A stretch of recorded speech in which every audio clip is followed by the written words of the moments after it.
Hi, this is John with WTI, and I'm right here with one of my essentials for my bathroom. So most of the times while I'm just washing my hands and I just leave my soap around, it would stay there. It would get sticky in the countertop. It would get sticky in the different places that would stay there, or it would leave a layer of soap and water, making the counter a little bit complicated. And this is where this guy comes in place.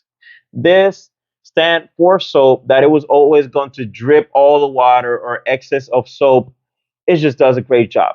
You just stick it to the top to the counter of the sink, and it will just stay there, drip all the water and all the soap all the way down, and it will keep your soap not trying to be in a situation where you don't want to be scrubbing around and cleaning all the time.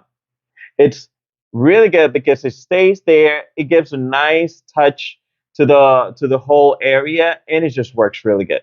So this was John with WTI, and that was my point of view.